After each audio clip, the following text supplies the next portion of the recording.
मान्सूनच्या प्रवासासाठी पोषक स्थिती कायम असल्यानं मान्सूनची आगेकूच सुरू आहे। मात्र वाळवंटी प्रदेशातून येणाऱ्या उष्ण वाऱ्यामुळे राज्यात अनेक ठिकाणी उष्णतेची लाट येणार आहे। तर कोल्हापूरसह राज्यातील अनेक जिल्ह्यात येत्या काही दिवसात वादळी पाऊस आणि उष्णतेच्या लाटेचा अंदाज हवामान खात्यानं वर्तवलाय।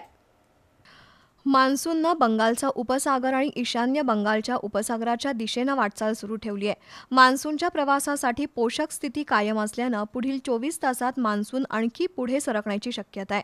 मान्सूननं आज श्रीलंका, आग्नेय बंगालचा उपसागर, मध्य बंगालचा उपसागर, ईशान्य बंगालचा उपसागर या भागात प्रवेश केला।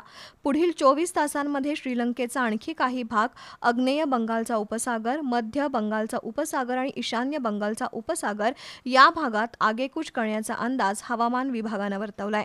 दरम्यान बंगालच्या उपसागरात निर्माण झालेल्या अति कमी दाब क्षेत्राचं रूपांतर आज सायंकाळपर्यंत चक्रीवादळात होण्याचा अंदाज आहे। तर रविवारी सकाळपर्यंत त्याचं रूपांतर अतितीव्र चक्रीवादळात होण्याची शक्यताही हवामान विभागानं व्यक्त केली आहे। हे चक्रीवादळ रविवारी मध्यरात्रीपर्यंत बांगलादेश आणि पश्चिम बंगालच्या दरम्यान सरकण्याची शक्यता आहे। त्यातून राज्यातील काही ठिकाणी उष्णतेची लाट आणि काही ठिकाणी वादळी पावसाचा अंदाज वर्तवण्यात आला आहे। त्यामध्ये कोल्हापूरसह रायगड, रत्नागिरी, सिंधुदुर्ग, पुणे, सातारा, सांगली, सोलापूर, बीड, नांदेड, लातूर, धाराशिव या जिल्ह्यांमध्ये काही ठिकाणी वादळी पावसाचा अंदाज वर्तवण्यात आला आहे। तर पुढील 3 दिवस कोकणातील काही ठिकाणांसह कोल्हापूर, सातारा आणि इतर जिल्ह्यात काही ठिकाणी हलक्या पावसाचा अंदाज वर्तवण्यात आला आहे।